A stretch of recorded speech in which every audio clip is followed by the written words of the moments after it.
शासन सेवया जिन शासन सेवैव तेन मे सुभवे भवे।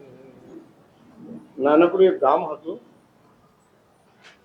ત્યાં આગળ એક તોફાની છોકરાઓની ટોળકી હતી. ગામની અંદર થોડા એ તોફાનો કરતા હતા. એની અંદર આ 5-10 છોકરાઓ ભેગા થઈ અને કોકની ઠઠ્ઠા મસ્કરીઓ કરે. ચોકની અંદર બેસે, નાનકડું ગામ અને નાનકડો વચ્ચે ચોક. એ ચોકની અંદર બેસતા હતા અને ચોકની અંદર જે વણકર હતો એની એક દુકાન હતી.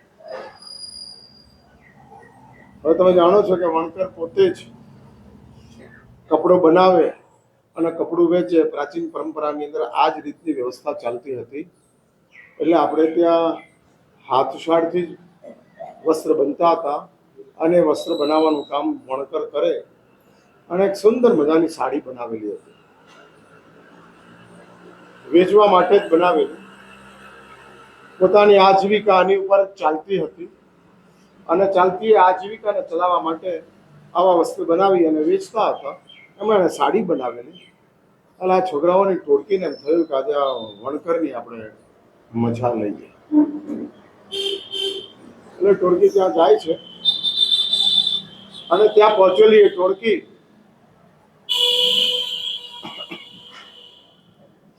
પેલા વણકરને પૂછે છે કે શેઠજી ये साड़ी का क्या दाम है? એટલે પેલા વણકરે કીધું કે દોસ્ત ये साड़ी 40 रुपये की है, જૂના જમાનાની વાત. એટલે હવે જે આવે બધા જ્યાં ભાગતા બેસાડી દેવાના. આવી જાઓ, આગળ આવી જાઓ, તમે આવી જાઓ, ચલો આગળ.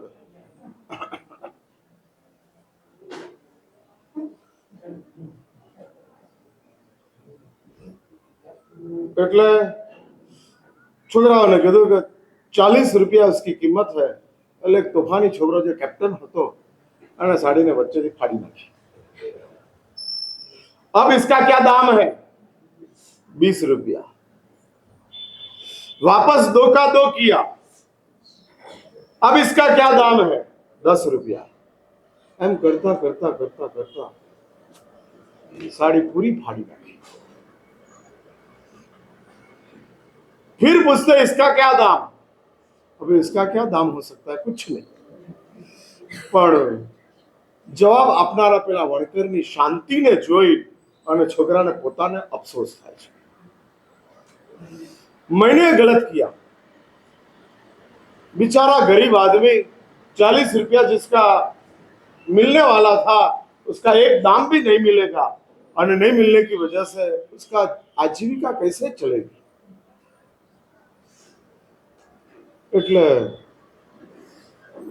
એને એમ થયું કે 40 હું આપી દઉં. એટલે 40 રૂપિયા કાઢીને આપવા જાય છે. પેલો વણકર કહે છે કે ભાઈ તે સાડી ખરીદી જ નથી તો હું લઉં કેવી રીતે? પણ મેં તમારી સાડીને ખતમ કરી નાખી. તમને જે નુકસાન થયું એ થયેલા નુકસાનની ભરપાઈ પેટે હું 40 રૂપિયા આપી દેવા માંગુ છું. ये 40 रुपया नुकसान के बदले में नहीं हो सकता. અને પછી પેલો વણકર કહે છે सुन मेरी बात दोस्त, ये साड़ी बनाने की मेहनत की दाम 40 रुपया है, लेकिन ये साड़ी का उपयोग जब तक न हुए तब तक नुकसान भरपाई नहीं हो सकता. इट मीन्स वस्तु की बनने की जो कीमत है वो तो हमारी मेहनत की कीमत है, और तू मेहनत की दाम चुका सकता है. जिसका उपयोग नहीं हुआ और वेस्ट गया उसका नुकसान का क्या? उसका क्या मिलेगा? અને એ સાંભળીને પેલો છોકરો કહે છે કે વાત તો સાચી છે. મહેનતની કિંમત આપણે આપી શકીએ પણ એનો ઉપયોગ જ ન થઈ શકે. એ જે નુકસાન છે એ નુકસાનની કિંમતનું શું? સમજાય છે ને મારી વાત? આ એક નાનકડી ભૂમિકા છે. ઉપયોગના તમે મહેનતના પૈસા આપી શકો છો પણ જેનો ઉપયોગ જ ન થયો અને એમને ફેંકી દેવું પડ્યું. એ જે નુકસાન છે એ નુકસાનની કિંમત કેટલી? આ નાનકડું એક દ્રષ્ટાંત આપ્યા પછી હું મારી મૂળ વાત ઉપર આવવા માંગુ છું. અને આપણને આ માણસ તરીકેનું જે જીવન પ્રાપ્ત થયું,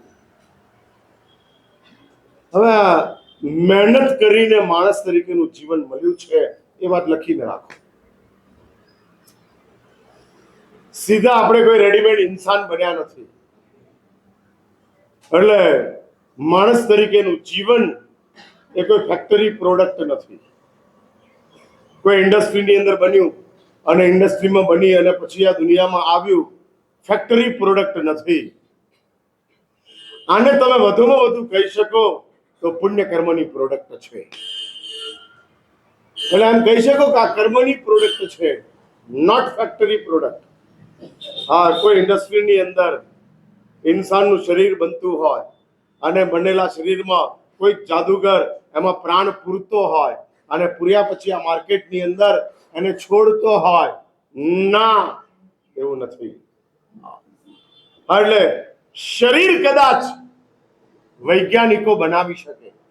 વિદેશોની અંદર આ ઇન્સાનનું શરીર જે બને ને પ્રાણ વિનાનું, જેની અંદર બે હાથ હોય, બે પગ હોય, માથું હોય, આ બધું જ જેની અંદર ગોઠવાયેલું હોય, આવું જે માણસનું શરીર, એ શરીર કેટલાનું બને? વિદેશની અંદર એક વૈજ્ઞાનિકે આનું રિસર્ચ કર્યું, જેમાં કિડની ગોઠવાય, હાર્ટ ગોઠવાય, આંખ ગોઠવાય. નો ડાઉટ એમાં પ્રાણ નથી હોતા. અને હાર્ટ હોય પણ ધબકે નહીં, કિડની હોય પણ એનાથી ફિલ્ટર કશું થાય નહીં, લંગ્સ હોય પણ એનાથી શ્વાસોચ્છ્વાસ લીધા અને છોડ્યા એવું કશું જ ન થાય. હાર્ટ પણ બનાવેલું હોય પણ એના દ્વારા પમ્પિંગ થતું ન હોય. અને આ બધું જ જે ચાલે છે, આ એક એક ઓર્ગન બહુ કિંમતી છે. અને અમેરિકાની અંદર આ બધા ઓર્ગનો અને આખું શરીર, એ આખા શરીરનું કિંમત કેટલી થાય, અને રિસર્ચ કરી અને એને સંશોધન કરીને બધું તૈયાર કર્યું. એ આખા શરીરની કિંમત $5 ટ્રિલિયન. 5 ટ્રિલિયન. ટ્રિલિયન એટલે સમજો, 10 એટલે મિલિયન થાય, 100 એટલે બિલિયન થાય, અને 1000 એટલે ટ્રિલિયન થાય.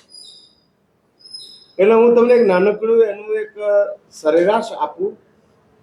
આપણું આ શરીર માણસ તરીકેનું હોય ને, સમજો કે આ શરીર આપણે 100 વર્ષ જીવવાના હોઈએ તો એની 1 મિનિટ એટલે કે 60 સેકન્ડ, આખા શરીરના $5 ટ્રિલિયન આ શરીરના આપણે 100 વર્ષ મૂકીએ અને 100 મૂકેલા એ 100 વર્ષની એક મિનિટ વાપરતા જઈએ તો 1 મિનિટ કેટલાની થાય?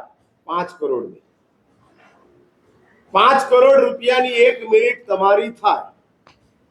ત્યારે $5 ટ્રિલિયન 100 વર્ષે પૂરા કરી શકો. એટલે 1 minute is equal to 5 CR, 5 crore રૂપિયા. આમાં ફાટી ગઈ ને? તમે એમ કહો ને કે 30 વર્ષ તું લઈ લે, એના કેલ્ક્યુલેશન ની અંદર જે કરોડ આવતા હોય આપી દે. આપણે 70 વર્ષ જીવીશું તો ઘણું થઈ ગયું. પણ 30 વર્ષના મહિનાઓ કરો, મહિનાઓના દિવસો કરો, દિવસોના કલાકો કરો, કલાકોના મિનિટ કરો, અને મિનિટ જેટલી થાય એની એક મિનિટ 5 કરોડ. એક મિનિટ 5 કરોડ. એટલે આ 1 મિનિટની અંદર આપણે આમ પાનના માવા ઘસતા હોઈએ, પડીકા બનાવતા હોઈએ અને મોઢામાં નાખતા હોઈએ, અને એમાં 1 મિનિટ પસાર કરતા હોઈએ તો સમજવાનું કે 5 કરોડ રૂપિયા તમે પાનનો માવો ચાપવાની 1 મિનિટની અંદર પૂરા કરી નાખ્યા. હા, 5 કરોડ. આ તો માત્ર નિર્જીવ શરીરની વાત કરું છું, પણ એમાં જો પ્રાણ પુરાય તો એ શરીરની કેટલી કિંમત? જે હસી શકે છે, જે રડી શકે છે, જે પોતાની ફિલિંગ્સ બતાડી શકે છે, એવું જે શરીર મળ્યું છે, અને મળેલું એ શરીર, એની શું કિંમત થાય? જે રીતે આપણે આ શરીરનો દુર્વ્યવહાર કરતા જઈએ છીએ, તમે એક વાત સમજી રાખો, આપણું શરીર જલ્દી જલ્દી રોગી થાય તેવું નથી.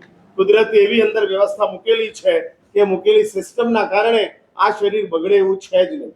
બગાડવું હોય તો જ બગડે. હા, શરીર બગડતું નથી, બગાડવું હોય તો જ બગડે. હા, નથી બગડતું. સિમ્પલી તમે આ શરીરને જીવાડો. હા, આ શરીરને બધા ભલે ડોક્ટરો કહેતો હોય કે પ્રોટીન્સ જોઈએ, ઘી દૂધ ખાવા જોઈએ તો આ શરીર તંદુરસ્ત રહે. ફૂટપાથ ઉપર મજૂરી કરનારા મજૂરો કયા ઘી દૂધ ખાય છે? ભાઈ, આ મજૂર જે મજૂરી કરે છે 45 ડિગ્રી ગરમીની અંદર રોડ બનાવે છે, 1 કલાક તમે આવી મજૂરી કરો તો શું થાય? નસકોરીઓ ફૂટે ને, લોહી નીકળવા માંડે ને, ચામડીઓ બધી બળીને ખાક થઈ જાય ને. હા, બધું સાફ થઈ જાય. 1 કલાક એ જે મજૂરી કરે છે અને 6 કલાક સુધી લગાતાર આ મજૂરો મજૂરી કરે છે અને છતાંય સાંજ પડે કશું જ નથી. આરામથી રાત પસાર કરે છે. આ ફૂટપાથ ઉપર સુઈ જાય છે. મચ્છરો મિજબાનીઓ બોલાવે છે. મજૂરને ક્યાં એસી છે? મજૂરને ક્યાં પંખો છે? મજૂર ક્યાં ઓલ આઉટ કે ગુડ નાઇટ વાપરે છે? અને છતાં જીવે છે મસ્તીથી. કોઈ એને મેલેરિયા થતો નથી, કોઈ એને ડેન્ગ્યુ થતો નથી, કોઈ એને ઝેરી મેલેરિયા હોતો નથી, કોઈએ વેક્સિન લેતી નથી અને છતાં મજાથી જીવે છે. એટલે એક વાત લખી રાખો, આ શરીર મહેનતથી જીવે છે. આરામ આપવાથી શરીર બગડે છે. તમને આ બધી બ્રહ્મ વાક્યો બતાડું છું. એટલે અમારા ભગવાને અમારા જીવનને મહેનત સાથે જ જીવવાનું બતાડ્યું છે. ભાઈ, મારે આમ ગાડીમાં વાસુ પૂજ્યથી આપવું હોત તો કોઈ તકલીફ હતી? હા, 5 ગાડી ઊભી રહી ગઈ હોત અને ગાડીમાં આરામથી આવી ગયો, પણ ભગવાને કીધું છે કે ના, મહેનત કરો. આ શરીર મહેનતથી ટકે છે. હા, માણસ તરીકેનું શરીર જેટલી મહેનત કરશો એટલું તંદુરસ્ત રહેશે અને જેટલો આરામ ભોગવતા જશો એટલું આ માણસ તરીકેનું શરીર આપણું બરબાદ અને ખરાબ થતું જશે. હા, એટલે માણસો શું કરે ખબર છે? આમ ગાડીમાં ગાર્ડન સુધી જાય અને પછી ગાર્ડનમાં ચક્કર મારે, એના કરતા ઘરેથી જ ચાલતા જાય શું વાંધો? પણ ના, ગાર્ડનમાં ઘરેથી ગાર્ડનમાં ગાડીમાં જવાનું અને પછી ગાર્ડનમાં ચક્કા મારવાના, એટલે પોલ્યુશન વધારવાનું અને પછી ઓક્સિજન લેવાનું. હા, પેટ્રોલના ધુમાડા છોડતો જાય, પોલ્યુશન વધારતો જાય અને પછી ઓક્સિજન લેતો જાય. સવારે દોડી અને 1 કિલો વજન ઘટાડે અને હાજે હોટલમાં જઈને વળી પાછું મેન્ટેન કરી નાખે. હા, આ બધું ચાલતું હોય. હા, એટલે સવારે દોડવાનું. કેમ ભાઈ, કેમ દોડો છો? કેલરી બાળવા માટે. ડોક્ટરે કીધું છે કે 2 કલાક દોડો. એટલે 2 કલાક દોડું છું, પછી એ હાજે મને હોટલમાં પટકાય.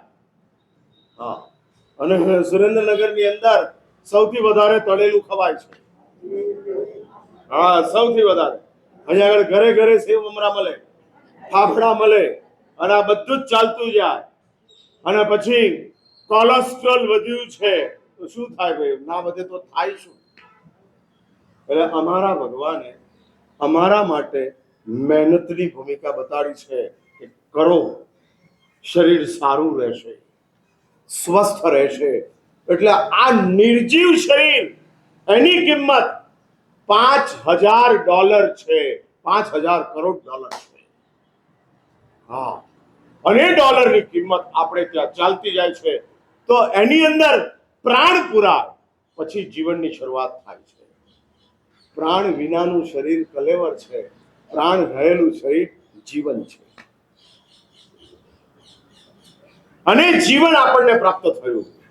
હવે તમે સમજો છો ને, ગત જન્મોની અંદર આપણે કેટલા બધો સત્કર્મ કર્યા હોય ત્યારે આ માણસ તરીકેનું જીવન પ્રાપ્ત થાય, માણસ તરીકેનો એક એક દિવસ પસાર થાય. એટલે હું તમને આમ બહુ જાડી ભાષામાં કહું તો ગયા જન્મોની અંદર એક માસ ખમણ કર્યું તો માણસ તરીકેના જીવનનો એક દિવસ પ્રાપ્ત થાય. 30 ઉપવાસ બરાબર 1 દિવસ, 30 ઉપવાસ બરાબર 1 દિવસ, એટલે 30 દાડા સુધી ભૂખ્યા રહ્યા. ઉપવાસ તો શું ગત જન્મોની અંદર આપણે કરવાના હતા, કર્યા કે નથી કર્યા એ જ ખબર નથી, પણ પશુઓની દુનિયા હોય, ગરીબોની દુનિયા હોય, બીમારીનું જીવન હોય, અને જીવનની અંદર આપણને ખાવા પીવાનું ન મળતું હોય, કેદની અંદર હોઈએ, પશુઓની અંદર હોઈએ, ભૂખમરાની અંદર હોઈએ, આ દેશની અંદર એવી કઈક ગરીબ લોકો વસે છે કે જે લોકો સાંજે ખાય છે તો સવારે ખાવાનું મળતું નથી, સવારે જમે છે તો સાંજે જમવાનું મળતું નથી. અને એવા દરિદ્ર લોકો આ દેશની અંદર કરોડોની સંખ્યામાં છે. હા, કરોડોની સંખ્યાની. ભલે તમને હોટલો ભરચક દેખાતી હોય, મારો એક નાનકડો સવાલ છે કે ભાઈ, હોટલમાં જઈને ખાનારા વધારે કે હોટલમાં નહીં જઈ શકનારા વધારે? તમારી નજરમાં શું? સુરેન્દ્રનગરમાં હોટલમાં જનારા વધારે કે નહીં જઈ શકનારા વધારે? આ હોટલમાં જઈ નહીં શકનારા વધુ સંખ્યામાં છે. ભલે તમને હોટલો ભરચક દેખાતી હોય, લોકો આમ કીડિયારાની જેમ હોટલોની અંદર ઉભરાતા હોય, દેખાતા હોય, હકીકત એ છે કે આ સુરેન્દ્રનગરની અંદર સમજો કે 7 લાખની વસ્તી છે, તો એમાંથી ઓછામાં ઓછા 5 લાખ લોકો એવા છે કે જે લોકો હોટલમાં જઈ શકે તેવું છે. એવી ગરીબી છે.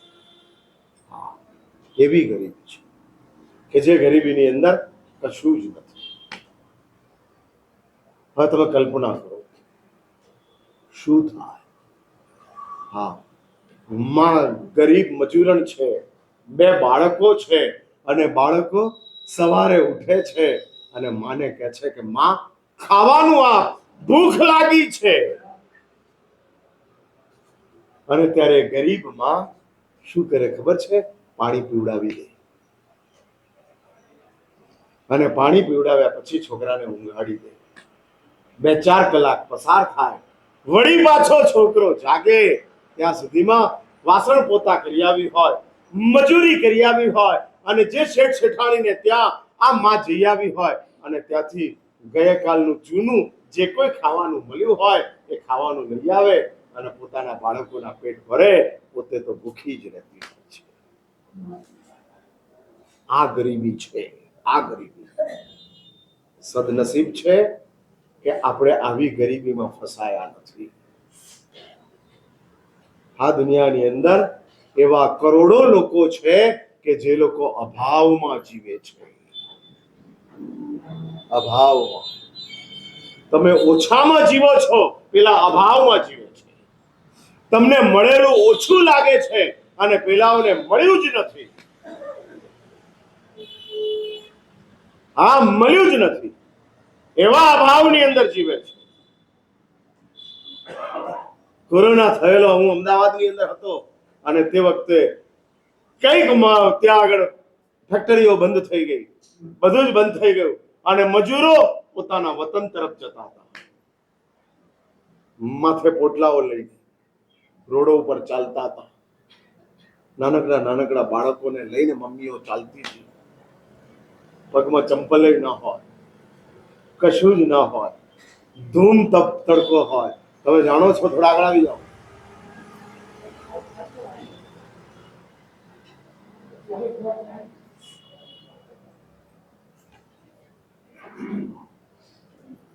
અને મજૂરોની આપ વીતીઓ તમને આમ રૂવાડા ખડા થઈ જાય, હાજા પકડી જાય. આ સ્થિતિ એ માણસ અને હુંય માણસ, અને છતાં કર્મ મહાસત્તાએ કેવી એક અસમાનતા ઊભી કરી દીધી. 4 મહિના સુધી અમે લોકો લોકડાઉનની અંદર ઘરે રહ્યા, 3 ને બદલે 6 ટાઈમ ખાતા હતા. બરાબર ને? લોકડાઉનમાં, હા, લોકડાઉનમાં લોકોના શરીર વધી ગયા. હા, હા, ઘરે જ બેઠેલા હોય, નવરાજ હોય, એટલે ઓર્ડર ઉપર ઓર્ડર છોડી રાખે. ભજીયા બનાવ, ઇડલી બનાવ, ચા બનાવ, અને 3 વખત ખાવાને બદલે 6 વખત ખાવાનું ચાલતું હતું, અને જીવતા હતા. અને એની સામે આ ભાવની અંદર આ મજૂરો હજારોની સંખ્યાની અંદર જતા હતા. જો કે જૈનોની પાસે એવી એક દયા છે, અને દયાની અંદર અમદાવાદની અંદર એક ડોક્ટર છે, ભૂપેન્દ્રભાઈ કરીને, અને ભૂપેન્દ્ર મહેતા કરીને ડોક્ટર છે, કાર્ડિયોલોજીસ્ટ છે, એણે આ લોકડાઉનની અંદર અને કોરોનાની અંદર લગભગ 1 લાખ ઉપરના ફૂડ પેકેટો આવા મજૂરોને હાઈવે ઉપર આપ્યા કર્યા. જતા જાય ને આપતા જાય, આપતા જાય. ભૂપેન્દ્રભાઈને ખબર છે કે એક વખતનું ખાવાનું આપણે આપી શકીએ છીએ, આગળ શું થશે પણ જે થવું હોય તે થાય, એક વખત તો આપણે આપીએ. અને આખું ફૂડ પેકેટ 150-200 રૂપિયાનું થાય એ લઈને નીકળે અને ચાલતા જાય, ચાલતા જાય, હજાર કિલોમીટર બિહાર સુધી. બાળકો લથડતે પગલે ચાલતા હોય, પછી મમ્મી એને ખભે ઉપાડતી હોય. અને ત્યાર પછી આઉટ ઓફ ધ ગુજરાત સરકાર જાગી અને રેલવે સ્ટેશનોની ઉપર રેલવે ગાડીઓ ફ્રીમાં મૂકી, અને મૂકેલી એ ગાડીઓની અંદર ગરીબ મજૂરો જતા હોય. અમે એક નાનકડી ઘટના બનેલી વાત છાપામાં આવેલી હતી, અને બિહારના એક સ્ટેશનની ઉપર 3 વર્ષની ઉંમરનો બાબો, એની માં સ્ટેશનની ઉપર આવેલા હતા, અને માં મૃત્યુ પામે છે, અને પેલો 1.5-2 વર્ષની ઉંમરનો બાબો પોતાની માને જગાડે છે. આ છાપામાં ફોટો આવેલો. માની છાતીની પાસે જાય છે દૂધ પીવા માટે, માને ઢંઢોળે છે. માં જાગતી નથી, અને 2 વર્ષની ઉંમરના બાબાને ખબર નથી કે મારી માં આ દુનિયામાં નથી. આ અસમાનતા છે. એટલે અભાવમાં જીવનારા કરોડોની સંખ્યાની અંદર માણસો છે, અને ઓછામાં જીવનારા, જેને હકીકતમાં ઓછું મળ્યું છે એવાય કરોડો છે, પણ એવા લાખો છે કે જેને મળેલું ઓછું લાગે છે. અભાવમાં જીવનારી એક ભૂમિકા છે, કરોડોની સંખ્યા. બીજી એક ભૂમિકા છે કે હકીકતમાં જ ઓછું મળ્યું છે. હા, હકીકતમાં જ 6,000 રૂપિયા જ પગાર છે. ખાનારા ઘરની અંદર 7 જણા છે. હવે તમે કલ્પના કરો, 6,000 માં 7 જણા શું ખાય? છતાંય ખાય. ઓછું મળ્યું છે અને છતાંય જીવે છે. અભાવમાંય જીવે છે, મળેલું ઓછું છે એમાંય જીવે છે, અને એવા આ દેશની અંદર લાખો છે કે જેને ઓછું લાગે છે. તમારો નંબર ક્યાં આગળ છે? અભાવમાં, ઓછું છે એમાં, કે ઓછું લાગે છે એમાં? ક્યાં આગળ છે? વેર યુ આર. હા, ઘરમાં 2 જ સાડી હોય એવી કોઈ બેન અહીંયા આગળ હોય તો મારે એના દર્શન કરવા છે. માત્ર 2 જ સાડી હોય, એને માટે કોઈ ઓપ્શન નથી. આજે જે પહેરી એ આવતીકાલ નથી પહેરવાની. આ 2 જ વસ્ત્ર છે. હા, માત્ર 2 સાડી. મારે આગળ વધીને એક પૂછવું છે કે ઘરમાં જેની પાસે 7 જ સાડી હોય એવા કોઈ બહેનો હોય તો એના દર્શન કરવા છે. હા, આ પાછળ કે છે આગળ, એટલે એ 70 વાળા છે તો તમે કોઈ 7 વાળા નથી. હા, એટલે અહીંયા 70 છે તો અહીંયા 35 છે. હા, એટલે 1 મહિના સુધી ફરી કપડું ન પહેરવું પડે એવા અહીં બેઠેલા ઘણા છે, અને છતાં કહે છે કે વર્ષમાં રિપીટ થાય છે મારા સાહેબ. એવી ઈચ્છા છે કે 360 દાડા. અને એવાય છે કે જે લોકો એમ કહે છે કે દિવસમાં 2 થાય, 720 વાળા. હા, એવા 420 બેઠેલા છે જે 720 માટે છે. એટલે હું પૂછું છું કે ક્યાં આગળ? અભાવમાં? ના, એવી કોઈ ગરીબી નથી કે ખાવાનું જ ના મળે, કપડા પહેરવાના જ ના મળે. હા, ગાંધીજીએ સૂટ અને બૂટ છોડી દીધા. કારણ કે એમણે એક દ્રશ્ય જોયું, અને જોયેલું દ્રશ્ય બિહારની અંદર રેલ રાહતને માટે ગાંધીજી ગયા હતા, અને એની અંદર એક ગામની અંદર કાર્યકરો બધાને કપડા અને લતા ને બધું આપતા જતા હતા. એમાં 3 બાઈઓ હતી. એમાં એક જ બહેન સાડી પહેરીને બહાર નીકળી અને વસ્ત્ર માગે છે, મને 3 આપો, બીજી 2 ક્યાં છે? અને ત્યારે પેલા કાર્યકરને બેન કહે છે કે બંને મારી સાથે રહેનારી દેરાણી કે જેઠાણી, નણંદ કે ભાભી જે હોય તે, પણ એ બંને સ્ત્રીઓના શરીર ઉપર એક પણ વસ્ત્ર નથી. વચ્ચે એક નાનકડો પડદો કર્યો છે અને પાછળ એ લોકો છે. જ્યારે અમારે 3માંથી કોકને એકને બહાર જવું હોય, એક વસ્ત્ર પહેરી અને અમે જઈએ છીએ, બાકીની 2 અંદર જ રહે છે. આ ભાવ છે. અને ગાંધીજીને આ સમાચાર મળ્યા અને એ દિવસથી ગાંધીજીએ સૂટ ને બૂટ છોડી દીધા અને પોતડીની અંદર આવી ગયા. જ્યાં સુધી મારા ભારતનો એક પણ પ્રજાજન વસ્ત્ર વિનાનો હોય, ત્યાં સુધી લાજ ઢાંકવાના જ વસ્ત્રો, એ સિવાયના કોઈ વસ્ત્ર નહીં. અને એ રીતે ગાંધીજી ગયા. એટલે આ અભાવ છે. હજુ તમને ખબર નથી અભાવ શું છે. કઈ કમનસીબીઓ ચાલે છે. એનો શું ભૂલ? માત્ર એક જ ભૂલ, માણસ થયા પણ કર્મ મહાસત્તાએ એને માણસ તરીકે અભાવની અંદર બાંધી દીધા. ચાલ,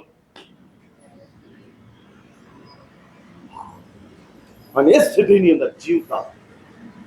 એટલે જો આપણને આ માણસ તરીકેનું જીવન મળેલું છે, मेहनत મળેલું છે, लिख के रखो, गत जन्मों में बहुत त्याग किया था, या तो बहुत कष्टों को सहन किया था, और इसकी वजह से इंसान के जीवन में हम आज आए.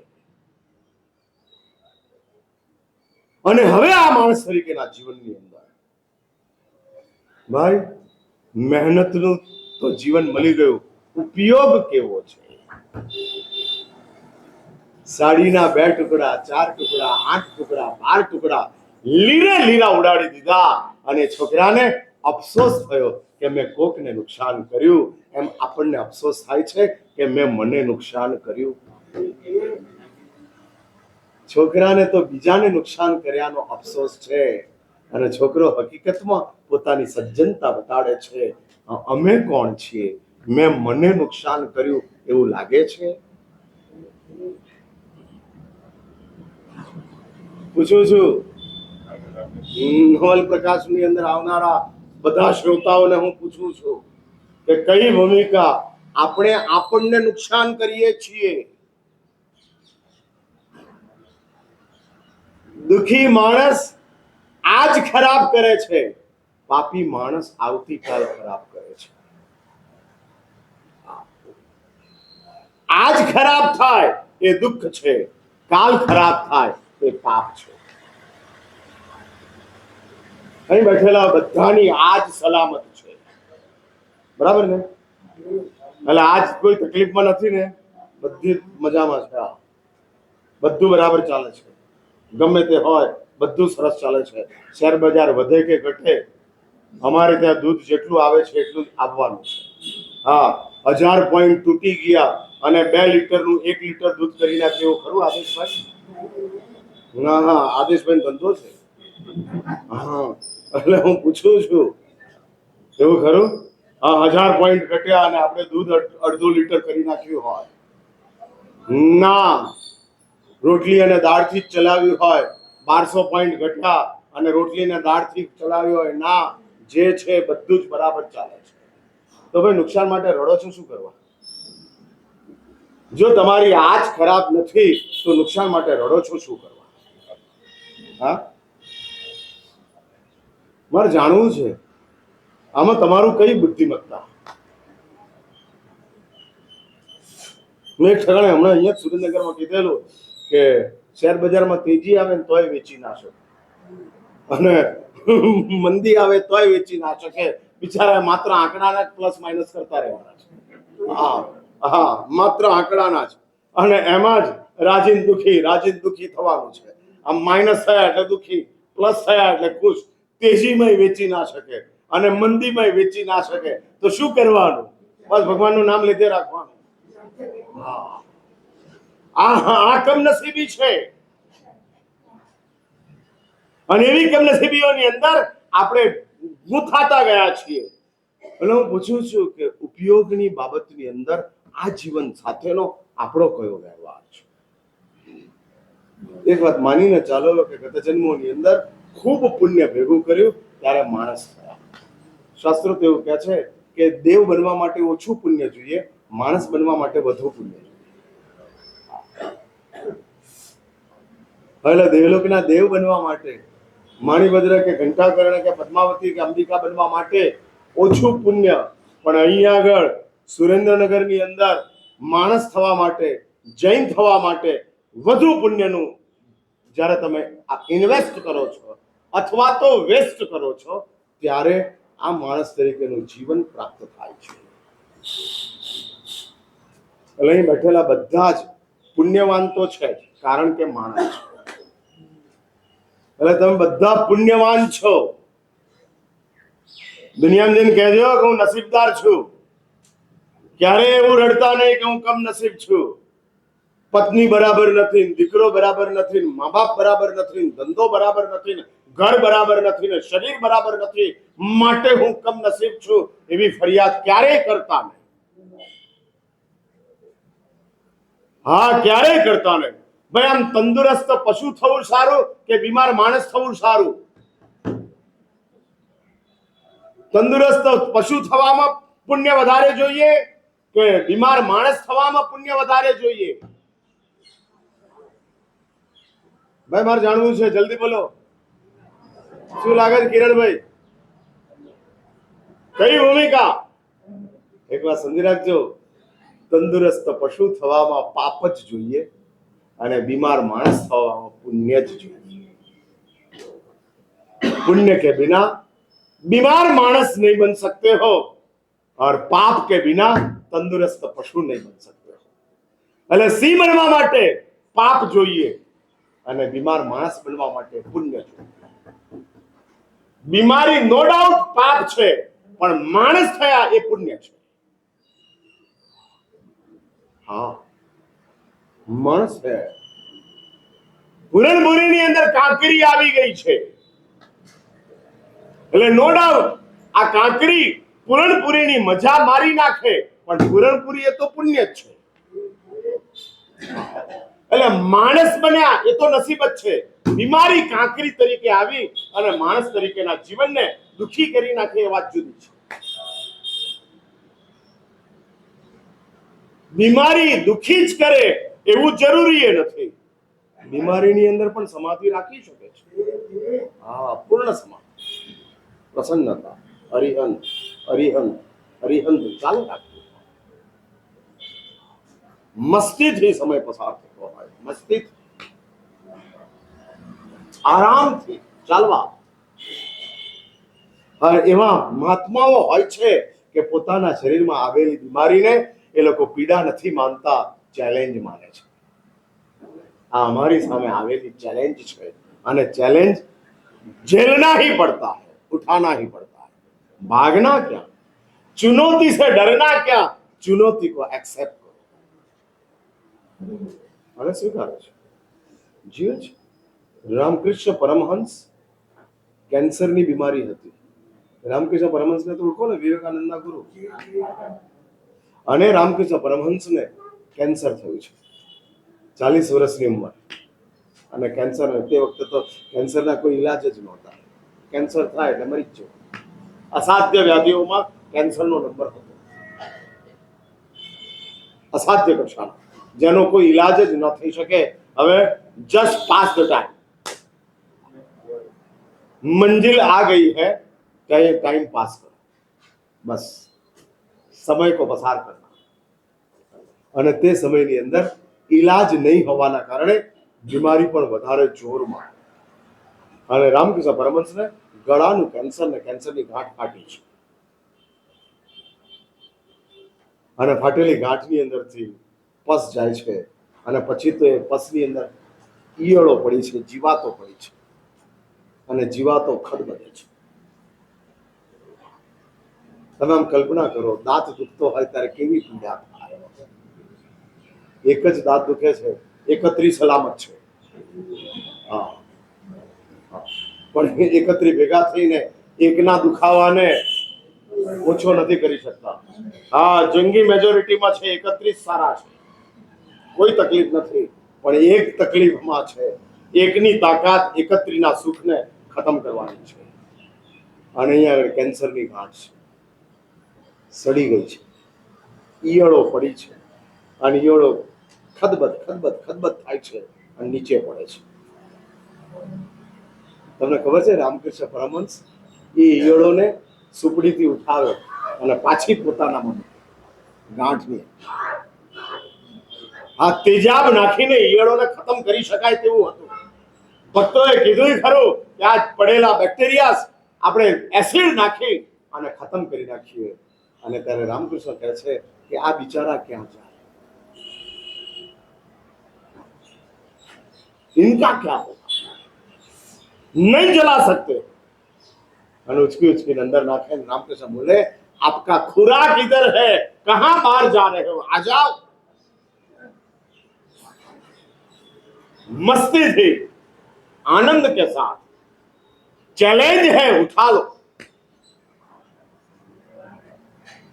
उसमें पीछे हट क्यों, भागना क्यों नहीं. આપણે એટલું નક્કી કરવું છે કે દુઃખનો ઉપાય કર્યો પણ દુઃખ ન ગયું તો એને સ્વીકારી લેવું.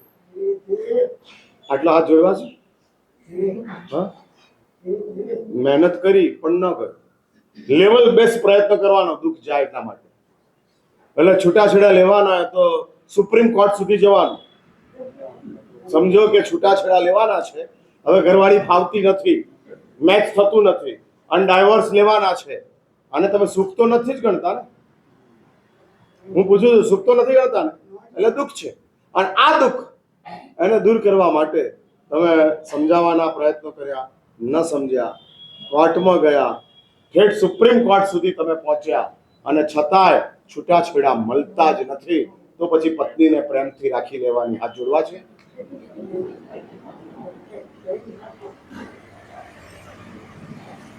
પછી એ પત્નીની સાથે નેગેટિવ ને જતી નથી જતી નથી જતી નથી નહીં, બહુ પ્રેમથી એને રાખવાની. કરવું છે આટલું નક્કી. એટલે દુઃખને દૂર કરવા માટેના 100 પ્રયત્નો કરવાના, 1000 પ્રયત્નો કરવાના. ન જાય તો પછી પ્રેમથી એની સાથે દોસ્તી કરવી. ભાડુઆત ઘર ખાલી કરતો નથી, તમારે કરાવવું છે, કરતો નથી. દુઃખ છે. બધા 3rd ડિગ્રી સુધી તમે પહોંચી ગયા ભાડુઆતને દૂર કરવા માટે. 3rd ડિગ્રી એટલે સમજ્યા ને તમે? હા, એ 3rd ડિગ્રી સુધી પહોંચી ગયા, અને છતાંય પેલો ખાલી કરતો નથી. એ તમારો બાપ છે અને જતો નથી. પછી શું? પછી એને જમવા બોલાવવાનો, કેરીનો રસ ખવડાવવાનો, કહેવાનું કે ભાઈ દુશ્મનીમાં મજા નથી આવતી, હવે દોસ્તી કરી લઈએ આપણે. હવે ઘર તારું, ચલ, ભાડું જે આપે છે આપવાનું, અને પછી આપણે મજાથી રહેવાનું. ખોટા ગુસ્સાઓ, ખોટા સંકલેશો, ખોટી દુશ્મનીઓ. હા, ભાડુઆત તો આ ભાવનો છે, પણ દુશ્મનીઓ ભવે ભાવ બરબાદ કરી નાખશે.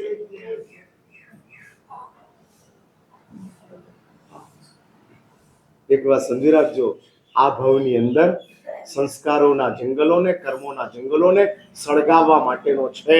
પણ બીજી એક વાત સાંભળી રાખો, આવા કેટલાક સંકલેશો, આવા કેટલાક સંઘર્ષો, એના કારણે જંગલો વધી પણ આ જ ભાવમાં જાય છે. એટલે આ ભાવની અંદર રિસ્ક પણ છે અને ઓપોર્ચ્યુનિટી પણ છે, બે છે. તમને ઓપોર્ચ્યુનિટીનો ખ્યાલ આવે એટલા માટે જ અમારા પ્રવચનો છે. પણ શું સમજાવીએ છીએ? રિસ્ક સમજાવીને અમે એમ કહીએ છીએ કે દોસ્ત, તક મળી છે, સળગાવી નાખ, કર્મોને ખતમ કરી નાખ. આ જીવનની અંદર કર્મને ખતમ કરવા માટેની જેટલી ફેસિલિટી છે એટલી વિશ્વમાં કોઈ જીવનની પાસે નથી. ભાઈ, એમ કોઈ ગાય સવારે ઉઠી અને 1 કલાક સુધી ન ખાય તો એને 100 વર્ષનું નરકનું આયુષ તૂટે એનું? હું પૂછું છું, ગાયને જ્ઞાન થયું છે, ભગવાન સિમંદરની પાસેથી એને સાંભળ્યું છે, અને એને 1 કલાક સુધી ન ખાય તો એનો નરકના આયુષ તૂટે? નથી તૂટતું. ગાય 1 કલાક સુધી ન ખાય, 1 દિવસ સુધી ન ખાય તો તોય નથી તૂટતા, અને તમે એક જ નવકારશીનું પચખાણ કરો છો અને 100 વર્ષના નરકના આયુષ તૂટી જાય છે. ઇન્સાનના સમયની સાથે પાપને ખતમ કરવાની ફેસિલિટી ખૂબ પ્રાપ્ત થઈ છે. ભાઈ સાચું બોલો, આ સમયની અંદર પાપ ખતમ કરવા છે કે પુણ્ય ભોગવવા છે? હા, પુણ્ય ભોગવવા માટે આ સમય એટલો સારો નથી, કારણ કે આ સમયની અંદર તમે વધુ પુણ્ય ભોગવી શકો તેમ નથી. તમારા શરીરની લિમિટ છે, તમારા સાધનોની લિમિટ છે. ભાઈ, મોબાઈલ રાખવાની તાકાત તો તમારી 12 હોય, 12 મોબાઈલ રાખી શકો એવી તાકાત છે. વાપરવાના કેટલા? એક જ. બાકી 11 ને શું કરવાના? હા, ક્રિકેટની ટીમની જેમ જોઈ રાખવાના. આ બધા સ્ટેડિયમમાં બેઠા છે, એક જ પ્લેયર પીચ ઉપર આવેલો છે, બાકી બધા સ્ટેડિયમમાં છે 11. 12મો એક તમારી પાસે છે. હા, એટલે એક વાત સમજી રાખજો, 12 મોબાઈલ છે, 12 કાન નથી, 12 હાથ નથી, અને 12 મન નથી, જેના કારણે તમે 12 ઠેકાણે વાત કરી શકો. હા, ધારો કે 2 મોબાઈલ રાખ્યા, 2 હાથ હતા માટે, 2 કાન હતા માટે, પણ જીભ કેટલી છે? એટલે જવાબ કેટલાથી આપવાનો? 2 થી કે 1 થી? 1 થી. બધા સાંભળી 2 કાને શકો, પણ જવાબ તો એક જ જીભે આપવાનો છે. હા, હા, એકને જ આપવાનો છે. અને એકને કહો તાળું માર, બીજાને કહો તાળું ખોલ નાખ. આ 2 જણા એક જ સાંભળે, એક ખોલી નાખે અને એક બંધ કરી નાખે, ઉલટું થઈ જાય, વાત પૂરી થઈ જાય. હા, ખતમ. એટલે કુદરતે કેટલી વ્યવસ્થિત વ્યવસ્થા કરી છે કે તારી વાત ખોટી ન પહોંચે એટલે જીભ એક જ આપી છે. તું ખોટું સાંભળી શકે, પણ જવાબ તો તારે સાચો જ આપવો પડે. એક જ જીભથી જવાબ આપવાનો છે, વધારે નહીં. માટે જ આ જીવન પુણ્યથી પ્રાપ્ત થયું છે. હવે જો આ પુણ્યથી પ્રાપ્ત થયું છે એટલે આપણે બધા જ પુણ્યવાન છીએ. પણ મારો બીજો સવાલ છે કે બુદ્ધિમાન છીએ કે નહીં? खुदा ने भेजा लेकिन भेजा नहीं भेजा. હા, એવી ક્યાંક વાત આવે છે, ખુદા ને ભેજા લેકિન भेजा नहीं भेजा. એટલે તમે खुदा ने भेजा है, आप सबको भेजा है कि नहीं है? પુણ્યવાન તો છો જ, બુદ્ધિમાન છો કે નહીં? ક્યાં ઉત્તરાધ્યન સત્રની અંદર પરમાત્મા એક નાનકડું દ્રષ્ટાંત આપે છે અને કહે છે કે છગલ ગહણ થાય ઐરાવણ સવિક્યા. છગલ ગહણ થાય એટલે ઘરની અંદર બકરીની જરૂર હતી, કારણ કે ઘરમાં એક જણને ટીબી થયેલો, અને વૈદ્ય એવું કીધું કે બકરીનું દૂધ પીએ તો ટીબીમાં સારું, એટલે બકરીની જરૂર હતી. હવે એની પાસે ઐરાવણ હાથી હતો, પુણ્યવાન મહામંગલકારી એવા ઐરાવણ હાથી હતો, અને પેલા માણસે બકરી લેવા માટે હાથી વેચી નાખ્યો. હા, છગલ ગહણ થયા. છગલ એટલે બકરી, ઐરાવણ સવિક્યા, ઐરાવણ હાથી વેચી નાખ્યો. શું કહેવાય? આ માણસને બુદ્ધિમાન કહેવાય કે પાગલ કહેવાય? ટાઈમ થઈ ગયો છે એટલે વાત પૂરી કરું છું. આપણે આવતીકાલ આનો વિચાર કરવો છે. આપણે પુણ્યવાન તો છીએ જ, આજે નક્કી થઈ ગયું, કારણ કે માણસનું જીવન મળ્યું છે. બહુ જ સરસ રીતે આપણે જીવી રહ્યા છીએ, અભાવમાં નથી, ઓછામાં નથી, પણ વધારામાં છીએ. એટલે વાપરો તો ખૂટે એવું ખરું તમારે ત્યાં? હું પૂછું છું, વાપરો તો ખૂટી જાય એવું ખરું? નહીં? તો વાપરો છો ખરા? એટલે જેટલું છે એના પર્સન્ટેજ વાઇઝ કે ઘણા? એટલે વાપરો તો ખૂટે નહીં એટલું તમારી પાસે છે, છતાંય વાપરવાનું વધારે કે ભેગું કરવાનું વધારે? હા, હા, ભેગું કરવાનું વધારે. તમે મજાથી જીવો કે ચલાવીને જીવો? ના, ચલાવી લેવું. હા, આજે ઘરવાળીએ કપડા ધોયા ન હોય, કાલે એ જ પહેરવાના હોય તો ન પહેરો કે પહેરો? હા, એટલે બજારમાંથી નવા લઈ આવા, નથી तो ऐसी तैसी बाजार में से नया लेके आता हूं। એટલે મજાથી જીવનારો નવા કપડા લઈ આવે, જેટલા દિવસ ના ધોવે એટલા દિવસ નવા લઈ આવે, પેલી ઠેકાણે પડી જાય આ તો દરરોજ નવા લાવે છે। એટલે હું પૂછું છું, મજાથી જીવો છો કે ચલાવી લો છો? ચલાવી લઈએ છીએ। હા, આપણી આ કમનસીબી છે, જીવી શકીએ એમ મજાથી જીવી શકાય તેવું છે, છતાંય ચલાવી લઈએ છીએ। એટલે જ કહું છું કે ભાઈ પુણ્યવાન તો છો, બુદ્ધિમાન છો કે? અરે બુદ્ધિમાન છો કે નહીં, હું આવતીકાલે એના પેરામીટર્સ તમારી સમક્ષ મૂકીશ। અને આવતીકાલે અહીંયા જ છું, રહેવાનું તો અહીંયા જ છે, વ્યાખ્યાન ક્યાં રાખવું છે? હા, એટલે એવું છે ને કે ભાઈ અહીંયા આગળ રહેવાનું રાખીશું। આવતીકાલનું પ્રવચન પૂર્વ વિભાગનો જે જાંબુવાલાનો ઉપાશ્રય છે, હવે એ લોકોને કાલે પાછા આયા, મને કે મારા સાહેબ 2 પ્રવચન છે તો એક અમને આપો। આચવા તો બેને પડે ને ભાઈ। હા, એટલે આજે અહીં આગળ છે, આવતીકાલે ક્યાં આગળ? એટલે ત્યાં આવવાની છૂટ છે, વાંધો નથી। એટલે નવલ પ્રકાશમાં જ સાંભળીએ તો જ નવું દેખાય એવું નહીં, જાંબુવાલામાં સાંભળો તોય તમને સારું જ સાંભળવા મળશે। એટલે કાલે ફરી પાછા નક્કી કરવાનું છે કે પુણ્યવાન તો ખરા, બુદ્ધિમાન છીએ કે નહીં। હવે આ એક બહુ પેચીદો સવાલ ઉભો થયો। મહારાજે એક મોટામાં મોટો પ્રશ્ન ઉભો કરી નાખ્યો।